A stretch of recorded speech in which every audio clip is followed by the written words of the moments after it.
বন্ধুরা, খবর সংযোগের বিহাইন্ড দ্য সিনের আজকের ভিডিওটা একদম হটেস্ট টপিক নিয়ে। আটলান্টিক মহাসাগরের ঠান্ডা পানিতে এমন একটা ঘটনা ঘটে গেছে যেটা নিয়ে পুরো বিশ্ব এখন দম ছেড়ে বসে আছে। যুক্তরাষ্ট্রের নেভি সিল আর কোস্ট গার্ড রাশিয়ার পতাকাবাহী একটা বিশাল তেলবাহী জাহাজ জব্দ করে নিল। ওরে বাইরে ভাই, এখানে কি কামটা করলো মার্কিন যুক্তরাষ্ট্র। আর এরপরে রাশিয়া যে প্রতিক্রিয়া দিয়েছে সেটা শুনে অনেকেই মনে প্রশ্ন আসতে পারে, এটা কি তৃতীয় বিশ্বযুদ্ধের সূচনা?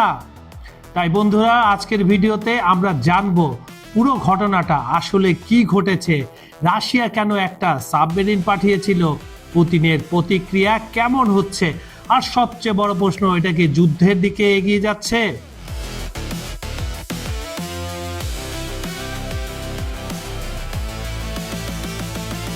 একটি কথা, ভিডিও ভালো লাগলে লাইক এবং সাবস্ক্রাইব করে দিবেন। আপনারা আমাদের এই অনুষ্ঠানটি পৃথিবীর কোন প্রান্ত থেকে দেখছেন কমেন্টে জানাবেন প্লিজ। তো চলুন শুরু করা যাক। আটলান্টিকে রাশিয়ার জাহাজ জব্দ, পুতিন কি প্রতিশোধ নেবেন? পুরো ঘটনার বিহাইন্ড দ্য স্টোরি কি ছিল বন্ধুরা, চলেন সংক্ষেপে জেনে আসি।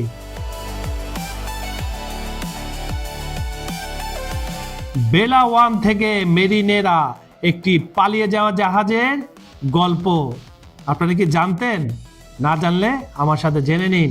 এই জাহাজের নাম আগে ছিল বেলা ওয়ান। এটা মূলত একটা শ্যাডো ফ্লিট। শ্যাডো ফ্লিট আপনারা তো জানেন শ্যাডো ফ্লিট কি, মানে যেসব জাহাজ গোপনে নিষিদ্ধ তেল পরিবহন করে আর ব্যবহার করে অন্য দেশের পতাকা। গত বছরের ডিসেম্বরে ভেনেজুয়েলার দিকে যাওয়ার সময় যুক্তরাষ্ট্রের কোস্ট গার্ড এই জাহাজকে থামাতে চেয়েছিল। কোন জাহাজকে? এই বেলা ওয়ানকে। কিন্তু জাহাজের ক্রুরা মার্কিন বাহিনীকে উঠতেই দেয়নি, বলে না তোমরা উঠতে দেব না, তোমরা যাও যাও। এবং তারপর শুরু হয় এক নাটকীয় চেঞ্জ। এই জায়গাটা একটু খেয়াল করেন দর্শকরা, বন্ধুরা যারাই দেখছেন এটা। জাহাজ চালকদের স্মার্ট মুভ, তারা একটা স্মার্ট মুভ দেখা দিল। কি করলো তারা? ভেনেজুয়েলা থেকে পালিয়ে জাহাজটি আটলান্টিকের দিকে চলে গেল একদম ভো করে। আর এই যাত্রাপথে আরো থ্রিল কাজ হলো, আরো অনেকগুলো কাজ করলো তারা। আপনি এগুলো মুভিতে দেখতে থাকবেন। জাহাজের নাম পাল্টে দিল, মেরিনা রেখে দিল। কোথায় আপনার ছিল বেলা ওয়ান, এখন হয়ে গেল কি মেরিনারা। তারপর গায়ে একটা বিশাল রাশিয়ার পতাকা লাগিয়ে দিল। রাশিয়ার নিবন্ধন নিয়ে নেয়, তার মানে মনে হলো যে রাশিয়ার এটা জাহাজ। মানে তারা ভাবলো, সেই ক্রুরা ভাবলো রাশিয়ার পতাকা লাগলে আমেরিকা আর কিছু করতে পারবে না।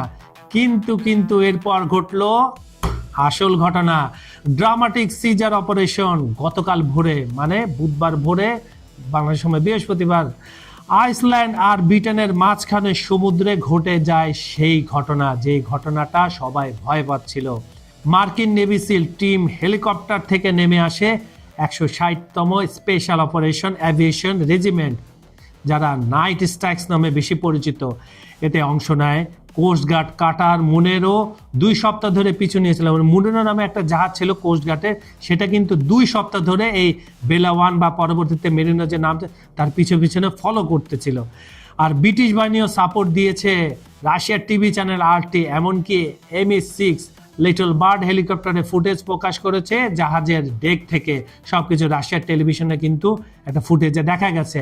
রাশিয়ার প্রতিক্রিয়া কেমন ছিল বা কতটুকু ছিল জেনে আসা যাক।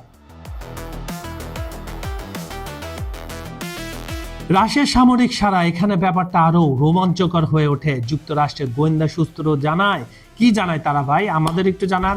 তারা জানায় একটা রাশিয়ান পারমাণবিক সাবমেরিন মেরিনোকে এক্সপোর্ট করে পাঠানো হয়েছিল।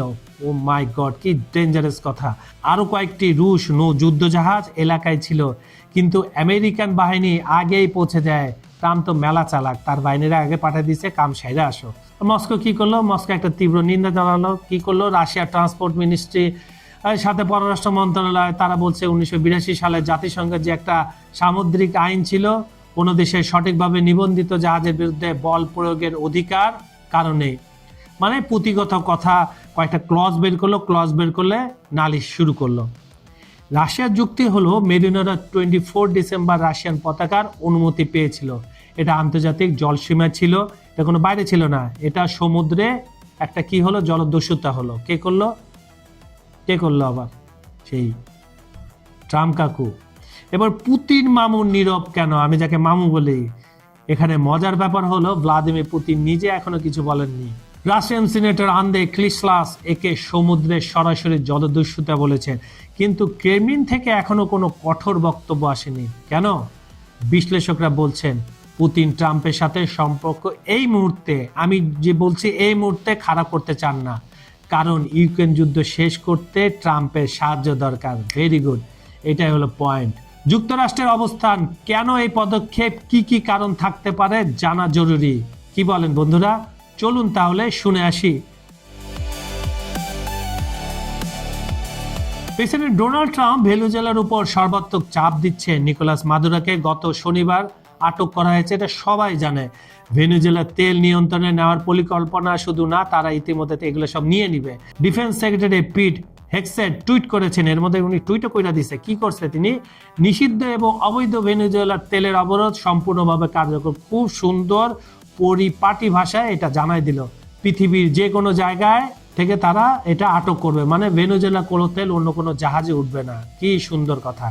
এখানে কিভাবে শ্যাডো ফ্লিট টার্গেট হলো, মার্কিন প্রশাসন বারবার দাবি করছে এই জাহাজ ইরানের জন্য তেল পরিবহন করত, নিষিদ্ধ দলের সাথে সংযোগ ছিল। মানে তাদের তরফ থেকে রাশিয়ার উপরে যা যা ব্লেম দেওয়ার সব দিয়ে দিছে। ভাই নাও, সব ব্লেম তোমার। 2024 সালে এটা স্যাংশন লিস্টে ছিল বলে তারা দাবি করে। কি সুন্দর কথা। একদিকে আমেরিকা এক ধরনের কথা কয়, একদিকে রাশিয়ান আরেক দিকে কথা কয়, আর মাঝখানে আমরা শুনি। আরো আছে চমকপ্রদ তথ্য। ভাই কি বাইরে ভাই, এই একই দিনে আরেকটা জাহাজ এমটি সোফিয়া ক্যারিবীয় সাগরে জব্দ করা হয়েছে। আরো অন্তত 3টি জাহাজ সম্প্রতি রাশিয়ান পতাকা নিয়ে নিয়েছে মালাকা, সিনটেজ, দিয়ানচি, এক্সপান্ডার, ভেরোনিকা, গ্যালিলিও। এগুলার কপালে যে কি হইব গড নোস। এই ঘটনার দাদামশাই মানে ব্রিটেনের সাপোর্ট কিন্তু ছিল। UK defence secretary John Healey বলেছেন, এই জাহাজ রাশিয়া ইরান অক্ষের স্যাংশন ফাঁকির অংশ, যা মধ্যপ্রাচ্য থেকে ইউক্রেন পর্যন্ত সন্ত্রাস এবং দুর্ভোগ ছড়াচ্ছে। তাদের একটা স্টেটমেন্ট দিয়ে দিল। এখন $1 মিলিয়ন প্রশ্নটা জেনে আসা যাক বন্ধুরা, আমিও জানতে চাই, আপনারাও শুনুন। রাশিয়া যুক্তরাষ্ট্রকে জাহাজটি না জব্দ করতে বলেছিল। মানে ভাই আপনারা এই জাহাজটা ধরে নেন, এটা আমাদের জাহাজ, রাশিয়ান জাহাজ। এটা বলার পরও কেন মার্কিন যুক্তরাষ্ট্র জাহাজটা ধরলো? এটা কি রাশিয়ার সাথে বড় সংঘাতের যুগে, এমনকি থার্ড ওয়ার্ল্ড ওয়ারের কোনো ইঙ্গিত আছে? তখন লেভিট কি বলেছিল জানেন? লেভিট বলছিল প্রেসিডেন্ট ট্রাম্পের সাথে পুতিনের খুব খোলামেলা এবং ভালো সম্পর্ক আছে, সেটা আলাদা ব্যাপার, তবে তিনি যুক্তরাষ্ট্রের স্বার্থে যা সঠিক তাই করবেন। আর বিশ্লেষকদের মতামত একটু শুনে আসি। ওনারা তো শুধু বিশ্লেষণ করতেই বসে থাকেন, আর কি করার আছে। চলুন কি বলছেন তারা শোনা যাক। বিশেষজ্ঞরা বলছেন যে তৃতীয় বিশ্বযুদ্ধ হওয়ার সম্ভাবনা খুবই কম, কারণ নাম্বার 1, রাশিয়ার দুর্বল অবস্থান। ইউক্রেন যুদ্ধে রাশিয়া ইতিমধ্যে একদম আটকে গেছে, অর্থনৈতিক স্যাংশনে জর্জরিত। আমরা জানি 15,000-এর উপর স্যাংশন রয়েছে। নতুন ফ্রন্ট খোলার ক্ষমতা নেই। যুদ্ধের যে আরেকটা ফ্রন্ট খুলবে সেটা আপাতত নাই বলে তাদের ধারণা। তাদের সেই বুদ্ধিমান বিশ্লেষকদের। নাম্বার 2, পুতিনের কূটনৈতিক হিসেব। ট্রাম্পের সাথে সম্পর্ক খারাপ করতে চান না তিনি এই মুহূর্তে অন্তত। ইউক্রেন যুদ্ধ শেষ করতে ট্রাম্পের সাহায্য দরকার, আর এক জাহাজের জন্য ন্যাটোর সাথে যুদ্ধে যাওয়া বুদ্ধিমানের কাজ না। নাম্বার 3, নিয়ন্ত্রিত প্রতিক্রিয়া। রাশিয়া এখন পর্যন্ত শুধু কূটনৈতিক প্রতিবাদ জানিয়েছে, ক্রু মেম্বারদের মানবিক আচরণের দাবি করেছে, সামরিক হুমকি দেয়নি। এটা হচ্ছে বড় কথা। পুরো ঘটনার যদি আসল চিত্রটা আমি আপনাদের বলি, এটা আসলে একটা হাইব্রিড ওয়ারফেয়ার বা হাইব্রিড যুদ্ধ।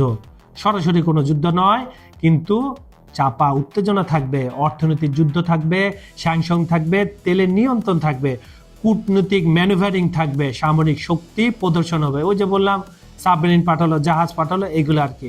আচ্ছা, পুতিনের হাতে অপশন কি কি আছে বলেন তো? আমি বলি আপনাদের, একটু মিলিয়ে নেন তো দর্শকরা। নাম্বার 1, কূটনৈতিক চাপ। জাতিসংঘের প্রস্তাব, আন্তর্জাতিক আদালতে মামলা করবে, বিশ্ব জনমত তৈরি করবে। নাম্বার 2, প্রতি স্যাংশন, মার্কিন সম্পদ আটক করবে, পশ্চিমা কোম্পানিগুলোর বিরুদ্ধে কিছু কিছু পদক্ষেপ নিতে পারে। নাম্বার 3, সামরিক জবাব, সম্ভাবনা একেবারে 0। আমি আবার বলছি, সম্ভাবনা 0। মার্কিন জাহাজের উপর নজরদারি বাড়ানো, ভেনেজুয়েলায় রাশিয়ান উপস্থিতি বাড়ানো, কিন্তু সরাসরি সংঘর্ষ তারা কোনোদিন যাবে না। Game of checkmate. সত্যি বলতে এটা একটা বিশাল দাবার খেলা। আমেরিকা ভেনেজুয়েলার তেল চায়, রাশিয়া তার প্রভাব ধরে রাখতে চায়, চীনও এই খেলায় জড়িত। ভেনেজুয়েলার বিনিয়োগ আছে তাদের, কিন্তু কেউ সরাসরি যুদ্ধ চায় না। সো তৃতীয় বিশ্বযুদ্ধ হবে কি? সংক্ষিপ্ত উত্তর, আমার উত্তর জানতে চান? নো। কারণ রাশিয়া ক্ষমতা সীমিত, পুতিনের আরো বড় সমস্যা আছে ইউক্রেন নিয়ে। কেউ পারমাণবিক যুদ্ধ চায় না, অর্থনীতি নষ্ট হবে সবার। তবে হ্যাঁ, উত্তেজনা থাকবে, উত্তেজনার পারদ বাড়বে কমবে। বন্ধুরা, এই ছিল আজকের ভিডিও। আটলান্টিক মহাসাগরে একটা জাহাজ জব্দ হলো, কিন্তু তৃতীয় বিশ্বযুদ্ধ হবে না, অন্তত এখনই নয়। এই ভিডিওটা আপনার কেমন লাগলো একটু বলেন তো আমাদের কমেন্টে জানিয়ে দিন তো চটপট। আপনার মতামত কি? পুতিন কি প্রতিশোধ নেবেন নাকি ট্রাম্পের সাথে ডিল করবেন? লাইক করুন, শেয়ার করুন এবং সাবস্ক্রাইব করতে ভুলবেন না। এবং হ্যাঁ, বেল আইকন ক্লিক করে নোটিফিকেশন অন করে রাখুন, যাতে পরবর্তী ভিডিওগুলো মিস না হয়। অনুষ্ঠানটি আপনারা পৃথিবীর কোন প্রান্ত থেকে দেখছেন কমেন্টে জানান। Bangladesh, Bharat, Venezuela, Pakistan, America, Europe, Ukraine, Brazil, Argentina, Africa, Saudi Arab, Kuwait, Dubai, মধ্যপ্রাচ্য, যেখান থেকে দেখুন না কেন, আমরা আপনার মতামত শুনতে চাই। বিজ্ঞাপন ও প্রমোশনের জন্য ডেসক্রিপশনে দেওয়া নাম্বারে যোগাযোগ করতে পারেন। আজ এই পর্যন্ত। আমি কাজল হায়দার বিদায় নিচ্ছি। প্রতিশ্রুতি থাকলো কাল একই সময় আবার ফিরবো নতুন টপিক, গভীর বিশ্লেষণ আর আরো বড় দৃষ্টিভঙ্গি নিয়ে। ভালো থাকুন, নিরাপদে থাকুন। ধন্যবাদ সবাইকে।